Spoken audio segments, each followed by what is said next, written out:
রমজান মাসে শয়তান শিকলবন্দি এই বাক্যটি ইসলামী সাহিত্য ও হাদিস শাস্ত্রে একটি সুপরিচিত ধারণা, যা রমজানের পবিত্রতার প্রকৃতি, আত্মশুদ্ধির সুযোগ এবং মানুষের নফস ও শয়তানের প্রভাব থেকে মুক্ত হয়ে ইবাদত বন্দিগিতে মনোযোগী হওয়ার অনন্য পরিবেশকে বোঝায়। রাসূলুল্লাহ সাল্লাল্লাহু আলাইহি ওয়াসাল্লাম বর্ণিত সহিহ হাদিসে এসেছে যে রমজান শুরু হলে জান্নাতের দরজা খুলে দেয়া হয় আর জাহান্নামের দরজা বন্ধ করে দেয়া হয় এবং শয়তানদের শিকল বন্দি করা হয়, যা থেকে বোঝা যায় যে রমজানের আগমন মানুষের জন্য অতুলনীয় রহমত, বরকত, মাগফিরাত ও আত্মিক উন্নতির সুযোগ। কিন্তু এই বক্তব্যকে কেবল আক্ষরিক অর্থে বুঝলে অনেক প্রশ্ন দেখা দেয়। যেমন, যদি শয়তান পুরোপুরি বন্দী হয়ে থাকে, তবে রমজানেও মানুষ কেন ভুল করে, গুনাহ করে কিংবা নফসের কাজে পরাজিত হয়? তাই ইসলামী পণ্ডিতরা এ বিষয়ে ব্যাপক ব্যাখ্যা দিয়েছেন। কেউ বলেছেন, এখানে শয়তান বলতে মূলত বড় বড় বিদ্রোহী শয়তান বা মারদুদ জিনদের বোঝানো হয়েছে, যারা সাধারণত মানুষের উপর শক্তিশালী প্রভাব বিস্তার করে। শয়তান শিকলবন্দি থাকার কারণে গুনাহের প্রতি প্রবণতা কমে যায় এবং সৎ কাজে মনোযোগ বৃদ্ধি পায়। অন্যরা বলেছেন, শিকলবন্দি শব্দটি প্রতীকী, যা দ্বারা বোঝানো হয়েছে যে রমজানে আল্লাহর রহমত এমনভাবে নাজিল হয় যে শয়তানের প্রভাব দুর্বল হয়ে যায়। মানুষ সহজেই নিজেকে নিয়ন্ত্রণ করতে পারে, ইবাদতে মনোযোগী হতে পারে এবং পাপ থেকে দূরে থাকতে পারে। আবার কিছু আলেমের মতে শয়তানদের প্রভাব কমে যায় কারণ রোজা মানুষের ভিতরের প্রবৃত্তিকে দুর্বল করে। মানুষ যখন খাদ্য, পানি ও শারীরিক চাহিদা নিয়ন্ত্রণ করে, তখন তার নফসও শান্ত হয়।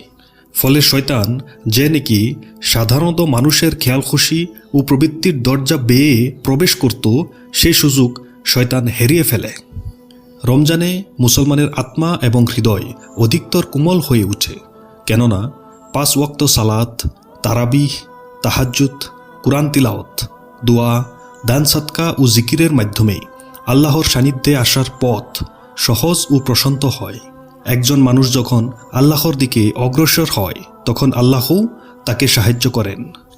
এ কারণে রমজানের পরিবেশ সাধারণত তাকওয়া অর্জনের জন্য অনুকূল হয়ে ওঠে।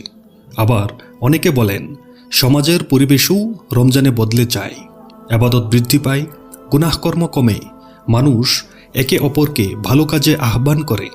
এ সব কিছু মিলিয়ে শয়তানের গতিপথ সংকুচিত হয়ে পড়ে। তবে এর অর্থ এ নয় যে শয়তানের প্রতিটি প্রভাব একেবারে শূন্য নেমে আসে।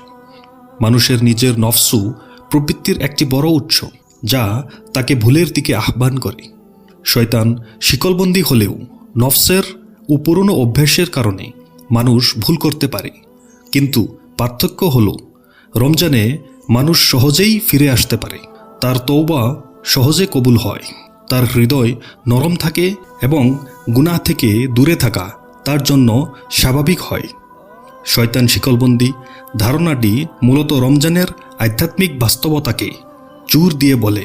এ মাসে আল্লাহ মানুষকে বিশেষ সুরক্ষা দেন, তাদের পথ থেকে বড় বাধা দূর করে দেন, যাতে তারা আলোকিত পথে অগ্রসর হওয়ার সুযোগ পায়। এই বক্তব্যের ভিতরে রয়েছে আল্লাহর এক বিশাল অনুগ্রহের ইঙ্গিত।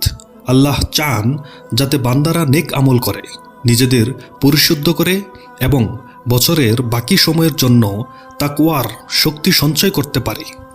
প্রকৃতপক্ষে রমজানের মূল লক্ষ্যই তাকওয়া অর্জন, যে তাকওয়াই আল্লাহকে সর্বদা স্মরণ, পাপ থেকে দূরে থাকা, সৎ কাজে অটল থাকা এবং প্রতিটি কাজে আল্লাহর সন্তুষ্টি কামনার মধ্যে নিহিত।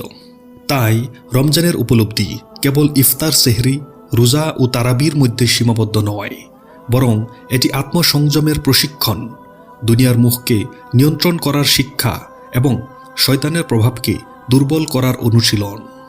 যখন একজন মানুষ নিজেকে রমজানের আলোতে গড়ে তোলে, তখন সে রমজানের পরেও শয়তানের ফাঁদে সহজে পড়ে না, বরং অর্জিত তাকওয়া ও নৈতিক শক্তি দিয়ে সে গুনাহের বিরুদ্ধে প্রতিরোধ গড়ে তোলে। সুতরাং রমজানে শয়তান শিকলবন্দি এই ধারণা একটি আধ্যাত্মিক সত্য, যা মানুষের হৃদয় ও আমলের বাস্তবতায় প্রতিফলিত হয়।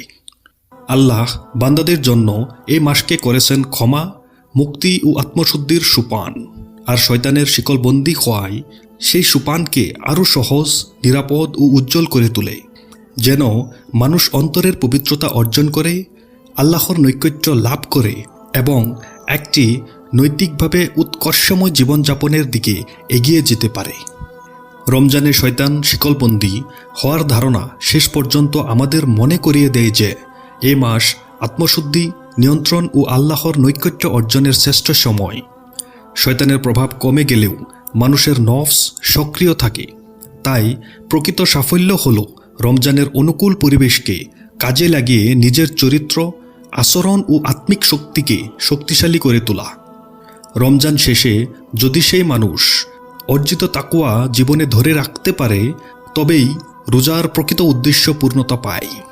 তাই রমজানের শিক্ষা হল পাপ থেকে দূরে থাকা, আল্লাহর সন্তুষ্টিকে সর্বোচ্চ অগ্রাধিকার দেওয়া।